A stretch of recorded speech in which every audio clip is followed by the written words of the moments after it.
Okay, in this video, I'm going to talk you through how you can use PySulfSat to do Monte Carlo methods.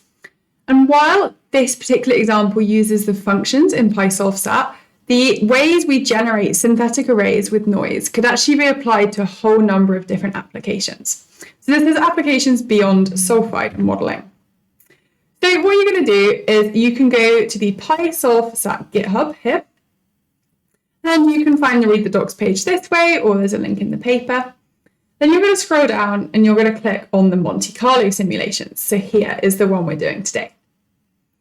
Now you can download the notebook by clicking View in NB Viewer. If you're lucky, it might just download straight away, or you might have to click and say Save Link As, and then you can save this in your Downloads folder, for example. The other thing you're going to have to do is, if we go back, there will be a link in the notebook. So you can see I've now opened this from my downloads, and I'm going to click this link, and this is going to take you to the GitHub page, and then you can press download, and this is the spreadsheet that we're going to be using. So make sure this and the notebook are in the same folder. So I'll talk you through the spreadsheet that I've downloaded quickly. So what we've got here is we've got 7 different samples. These are experimental liquids from Fegatal. And in this var sheet, we have the preferred value. So that's silica underscore liquid. The preferred value for the first sample is 50.9. And you can see the same for all these other oxides. We have 2 ways to input errors. You can input them as absolute errors. So here, for example, we are saying that the silica error, and this is from the experimental data, is plus or minus 0.328%. Or you could do this as percentage errors. So in this case, we're saying 5%, but you could fill this out depending on what you think your percentage error is for each reading. Okay, so you've looked at the spreadsheet and you can obviously adjust that for your own use. The only thing you have to make sure is for this particular way of inputting data, you have the values in one sheet, and that has set columns. And then you can see in the noise sheet, you have the same columns, but with the addition of the underscore error, so underscore ER. So you need to make sure you have the same columns in both spreadsheets. They don't actually need to be in the same order, but all the columns need to be there. Okay, so first we're going to input the required packages. So you're going to need NumPy, Pandas, Matplotlib, and PySulfSat as well. You're then going to load in 2 data frames. So here we are loading in the first data frame. So this is the absolute, like the preferred values for each measurement. You can see the head function just shows you what this looks like. So you can just check along and check that you're happy with these inputs. We're then going to load in those absolute errors into data frame 2A. And we're going to load in the percent errors into data frame 2B. So this function, add noise to data frames, what it does is you tell it a data frame with your preferred values. So in this case, that's data frame 1. And you tell it a data frame with your errors. In this case, that's data frame 2A. And remember, same columns. The only difference is data frame 2A has underscore error after them. You specify an error type. So in this case, these were absolute errors. So we're using ABS. And you specify an error distribution. In this case, we want normally distributed errors. So basically, those errors we're entering are 1 sigma values. And we say how many duplicates we want.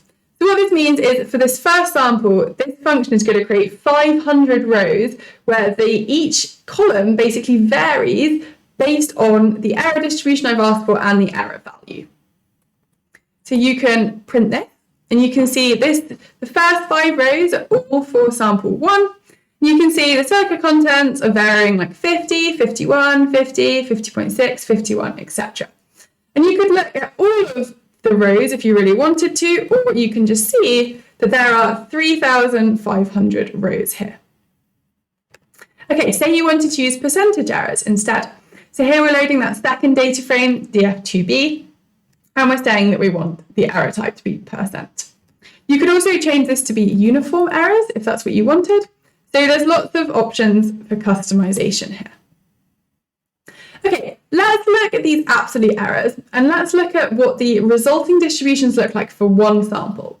So here we're basically pulling out the rows where the sample name is Feg 2010 underscore 3. And we're going to want to plot silica and magnesium, for example. So this is what the 500 simulated compositions look like for silica and for magnesium. Okay, so this is the PySulfSat application. we're going to take this data frame that has, 500 synthetic values for each row, and we're going to input it into the O'Neill and Mafrogenis method for calculating sulfur 6+ in a melt. So this is the data frame. We can tell it the Fe3 plus Fe liquid, and here we are actually just indicating to a column in the data frame. You could delete this and it would work the same, but if you wanted to indicate a different column, this would be your choice to do that. And then we are also indicating the column where we see the temperature in Kelvin. So we can run that, and again, this output is a data frame with a length of 3,500. So for the first 500 rows of the first sample, and you can see, the first sulfur 6+ is 0.6, 0.47, 0.5, etc. Now we can use the function av noise sample series. And basically what this does is there are 3,500 rows. But in this original data frame, if we remember, we have this sample ID. So we want to pull out all the rows which are FEG 2010-1. And we want to know what is the mean of the sulfur 6+, what is the median, and what is the standard deviation. So the way we do that is we tell this function what we're wanting to average. So in this case, it is this data frame and this specific column in this data frame. And then we tell it what we want to average by. Now, the sample ID, if you look in here, it may or may not be here, depending on what functions you are using. So you can see in this case, so this also has the sample ID. So you could either put the sample ID of the original data frame, because it's going to be exactly the same length, or you can put the new data frame. It's totally up to you, whichever you find easier, but you're going to replace that there. Because they're all the same order, okay? So what we can see is we can run this, and we can see no, that was not right. This should be sample ID. Sorry, folks, typed the wrong thing. Okay, so for the first sample, FEG1, we've averaged 500 rows. The mean sulfur 6+ is 0.71. The median is 0.75. And the standard deviation is 0.18, okay? The median and the mean are different because obviously it's only varying between 0 and 1, so you can end up with quite different solutions. And then you can see the max and the minimum of all of the simulations. So it's done this for all 7 samples. So that is how we simulate uncertainty when we have a value for the uncertainty of every single parameter and we want to vary them all at the same time. In certain scenarios, you might want to investigate what uncertainty in one parameter does. So how we start with this is we're going to use the function duplicate data frame. So what this does is you take your data frame to data frame 1 and you say you want n duplicates, so here 5,000 duplicates. You take that first row and duplicate it 5,000 times with all the values being the same. So you can see the first 5 rows, every single value is identical. And then we'll go on to the next sample and there'll be 5,000 rows of that. Okay, let's calculate temperatures for our input liquids. So here we're going to import thermobar, which is a separate Python package, and there's YouTube videos for that as well. And we're going to input our liquid composition, so data frame 1. And we're going to tell it we want to calculate temperature using equation 22 of Peterka 2008 at 5 kilobars, for example. So we can look at this and we see we have a temperature for each row in our original data frame. Now what we want is we have our duplicated data frame. So we have 5,000 rows of the first sample, 5,000 rows of the next sample. We want to do the same with temperature. So we want to vary temperature based on our uncertainty. So there are 5,000 numbers for the first sample, 5,000 numbers for the second, and so on. And we do this using the function add noise series. So this takes a pandas series of any length you want. You specify the error in that variable. So here we're saying the absolute error is 30 Kelvin. And we want to make 5,000 duplicates. So it's going to take that first temperature, 1316, and it's going to make 5,000 duplicates of that number with a 1 sigma uncertainty of 30 Kelvin. And then it's going to move on to the next sample, or the next temperature, which is 1287. So you're going to end up with a column of temperatures, which is the same length as your duplicated data frame. And what this means is you can then add this as a new column to that duplicated data frame. So if we run this, we can now look at what this data frame looks like. So we're going to use the head function here. So you can see first 5 rows, silica's the same, titanium's the same, aluminum's the same, so on.